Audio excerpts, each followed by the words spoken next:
Magandang araw mga bata! Ngayong linggo ay may panibago tayong aralin at kuwento. Handa na ba kayong malaman ang ating aralin para sa araw na ito? Kung handa na ay halina't magsimula. Ngayong linggo ang ating aralin sa Filipino ay aspekto ng pandiwa or in English, tense of verb or tenses of the verb. Bago natin pag-usapan ang aspekto ng pandiwa, mahalagang malaman natin kung ano nga ba yung pandiwa. Okay? So, ang pandiwa po or in English, verb, ay bahagi ng pananalita na nagsasaad ng kilos o galaw. Or, it is a part of speech that tells the action or ito po yung action words. Nagsasabi ng ginagawa natin. Okay? Or nagawa na natin. Halimbawa, nagsasalita, kumain, nanood. So, iyan po yung mga ilang halimbawa ng pandiwa. Ngayon, ano ba ang ginagawa ninyo? Nanonood? Ano pa? Nakikinig? Nag-aaral. Ayan. Yan po ay ilang halimbawa ng mga pandiwa, yung mga ginagawa ninyo ngayon. So now, pag-usapan na natin yung aspekto ng pandiwa. Yung aspekto po ng pandiwa or yung tense of the verb, ito po yung magsasabi sa atin kung kailan ginaganap or ginagawa yung kilos. Okay? Kung ito ba ay tapos na or nangyayari ngayon or mangyayari bukas or sa susunod na araw, sa susunod na taon. Again, aspekto ng pandiwa, ito po ay nagsasabi sa atin kung kailan ginawa or ginagawa or gagawin yung kilos. May tatlo pong aspekto ng pandiwa. Ito po yung naganap, nagaganap, at magaganap. Kung mapapansin ninyo, may two words sa gilid niya. Ibig sabihin niyan po yung ibang tawag sa kanya. Gaya nung naganap, tinatawag din siyang pangnagdaan o kaya naman ay perpektibo. Yung nagaganap, tinatawag siyang pangkasalukuyan o imperpektibo. At yung magaganap, ito ay tinatawag ding panghinaharap o contemplatibo. Naintindihan? Magsimula po tayo sa naganap. Ang naganap or pangnagdaan, ito po yung past tense. Okay? Tinatawag din itong perpektibo. Ito ay nagpapahayag ng kilos na nasimulan na o natapos na. Yung nangyari na, nagawa na natin. Maaaring kahapon, nung isang araw, nung isang linggo, nung isang buwan, nung isang taon. Basta yung ginawa natin na tapos na. Okay? Or nasimulan na natin. Halimbawa, sumali sa Olympics or sa Olympic Games si Heidelin Diaz. So, yung sumali, ibig sabihin tapos na or nagawa na niya. Sumali na siya sa Olympic Games. Okay? Isa pang halimbawa, si Angel ay kumanta kahapon. Ang pandiwa rito ay kumanta. So, dahil tapos na yung pagkanta niya, ito ay nangyari kahapon, so ito ay kumanta. Okay po? Naganap na. Ngayon, sana ay naintindihan ninyo yung naganap. Again, naganap, past tense, nangyari na. Ngayon, pag-usapan natin yung nagaganap o pangkasalukuyan. Or in English, ito yung present tense. Tinatawag din ito na imperfectibo. Again, nagaganap, ito yung present tense. Nagaganap ngayon, nangyayari ngayon. Okay? Nagsasaad ito ng kilos na nasimulan na, ngunit hindi pa natatapos at kasalukuyan pang ipinagpapatuloy o nagaganap. O para mas madali sa inyo, basta nangyayari pa rin hanggang ngayon, ito ay nagaganap. Halimbawa, nagsasanay sa paglangoy ang atleta. So, nagsasanay. Nagpa-practice pa siya. So, nangyayari pa. So, ito ay nagaganap. Isa pang halimbawa, ang mga bata ay kumakanta. Okay? Ngayon sila kumakanta. Kumakanta. Kanina, kumanta. Kasi tapos na. Ngayon, kumakanta. Naintindihan po? Dumako tayo sa magaganap o panghinaharap. Or in English, ito po yung future tense. Tinatawag din ito na contemplativo. Pag sinabing magaganap, ito yung mga kilos na hindi pa natin nasisimulan o gagawin o tatapusin pa lamang natin. Yung gagawin natin in the future, maaaring bukas, sa susunod na araw, sa susunod na linggo, sa susunod na buwan, sa susunod na taon, basta hindi pa natin nagagawa. Halimbawa, ang talambuhay ng mga atleta ay sasaliksikin. Okay? I-research nila. Ibig sabihin, mangyayari pa lamang. Next, kami ay magsasayaw bukas. Okay? Magsasayaw. Okay po. Ibig sabihin, bukas pa mangyayari. Kaya ito ay magaganap. Naintindihan po? Ngayon, dumako tayo sa isang pagsasanay. Sa pagsasanay na ito, may makikita kayong chart. Okay? At sa chart na to, may mga patlang. Bubuuin natin ang chart na ito sa pamamagitan ng paglagay ng angkop na pandiwa base sa aspekto nito. Halimbawa, sayaw. Ang pandiwang ginamit ay sayaw. Pag nagawa nyo na yung sayaw, anong isusulat natin kapag nangyari na? Sumayaw. Okay? Sumayaw ako kanina. Okay? Tapos na. So, pag pangkasalukuyan naman or present tense, sumasayaw. Ibig sabihin, nangyayari pa lamang ngayon. Pag panghinaharap, anong isusulat natin kapag nangyayari pa lamang? Maaring mamaya. Okay. Sasayaw. Okay. Basahin natin ulit. Sayaw, sumayaw, sumasayaw, sasayaw. Okay? Sumunod. So, wala po dito yung root word nung salita. Pero meron dito naglaro at maglalaro. Ano kaya ang root word nito or yung salitang ugat? Ang salitang naglaro ay mula sa salitang ugat na laro. Okay? Laro, naglaro. Wala yung pangkasulukuyan. Ano kaya ang salita pag pangkasalukuyan, yung laro? Pag ginagawa mo ngayon yung laro, ito ay naglalaro. Halimbawa, laro. Okay, si Binibining Jam ay naglaro kahapon. That's pang nagdaan. Pag pangkasalukuyan, si Binibining Jam ay naglalaro ngayon.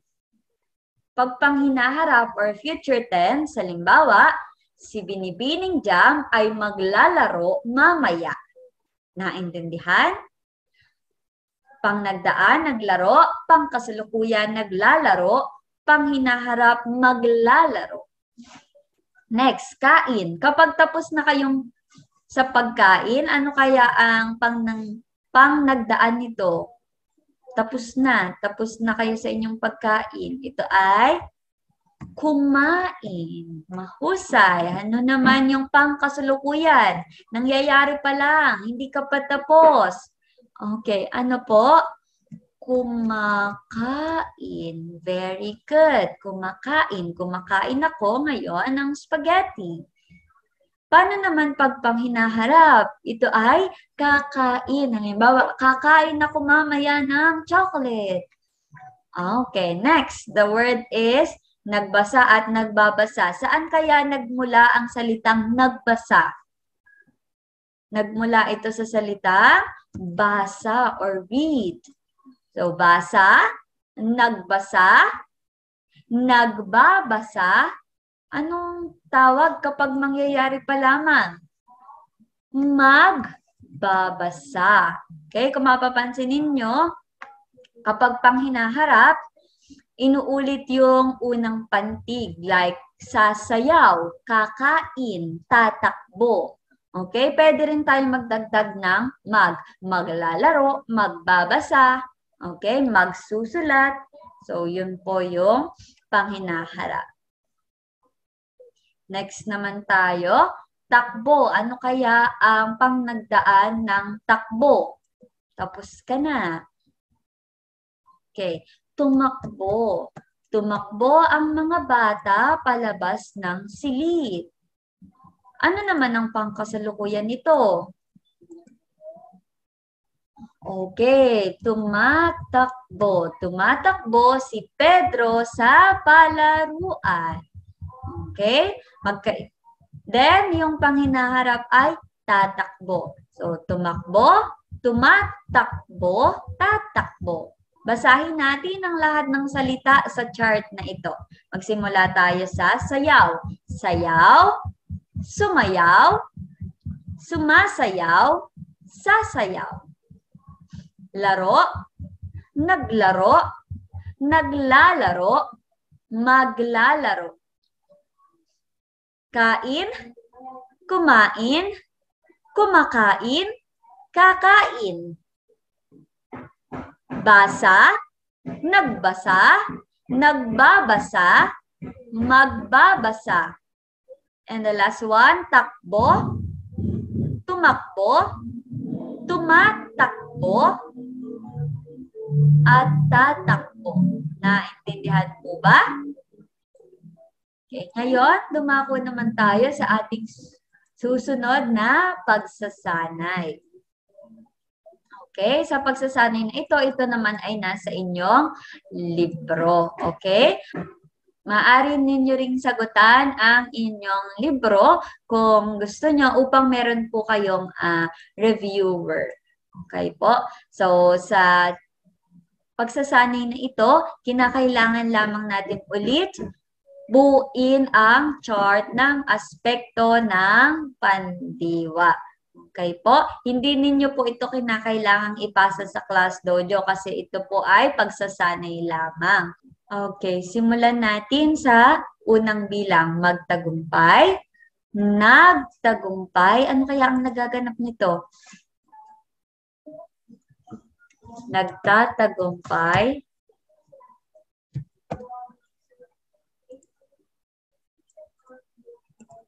Magtatagumpay. Okay, tama. How about ipagdiwang? Ipagdiwang natin ang iyong kaarawan. Paano pagtapos na? Pinagdiwang. Pinagdiwang namin ang kanyang kaarawan kahapon. Pag nagaganap, ipinagdiriwang. Paano pag magaganap o mangyayari pa lamang? Ito ay ipagdiriwang. Ipagdiriwang namin bukas ang aming anibersaryo. Like that. Next, gumastos. Ang pandiwa ay gumastos. Ano kaya ang naganap nito? Okay. Yes po, gumastos. Gumastos. Gumastos. Ano naman yung nagaganap? Gumagastos. And yung magaganap nito ay gagastos. Isipin.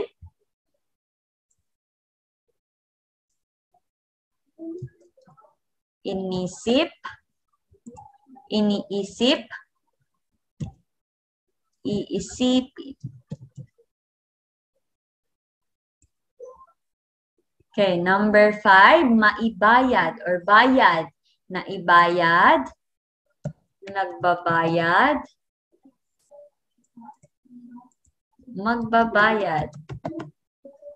Okay, next, number 6, maunawaan.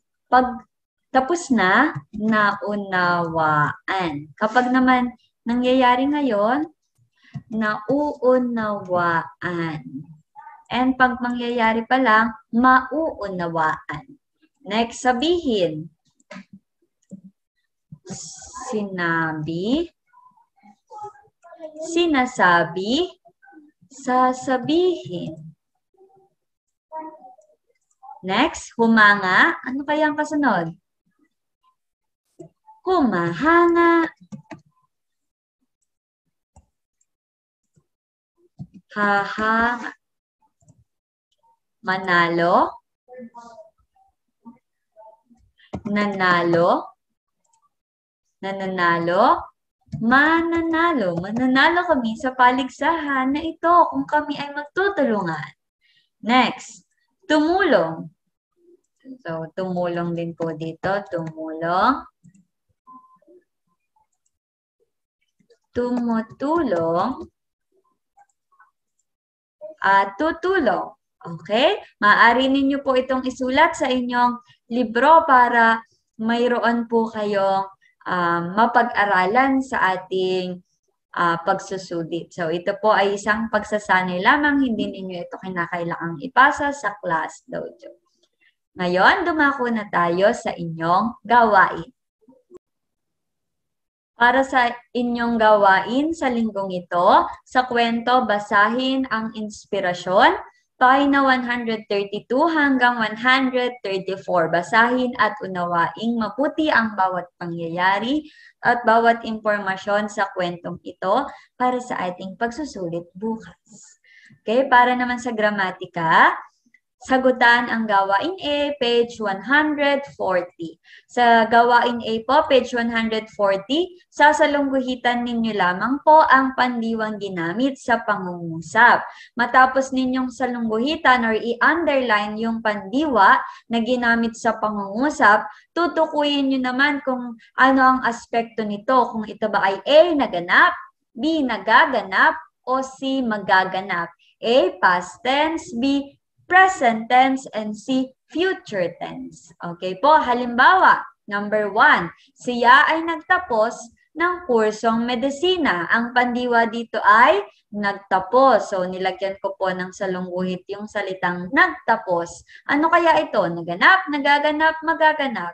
Ito ay naganap na, nagtapos na, nakagraduate na. So, it's letter A. Ngayon naman, sagutan ninyo po hanggang ika-10 bilang. Okay? Simula unang bilang hanggang ika-10 bilang. Kung tapos na po kayong gawin ang gawain ito, ay huwag kalilimutan ipasa ito sa inyong class dojo upang ma-check ko po kung tama ang inyong mga kasagutan. Naintindihan po ba? Naway may naintindihan kayo sa ating aralin ngayong linggo. Kung may hindi kayo maintindihan, ay maaari ninyo akong i-message sa inyong class dojo o sa messenger upang masagot ko ang inyong mga katanungan. Okay, maraming salamat sa inyong pakikinig. Hanggang sa muli nating pagkikita. Paalam!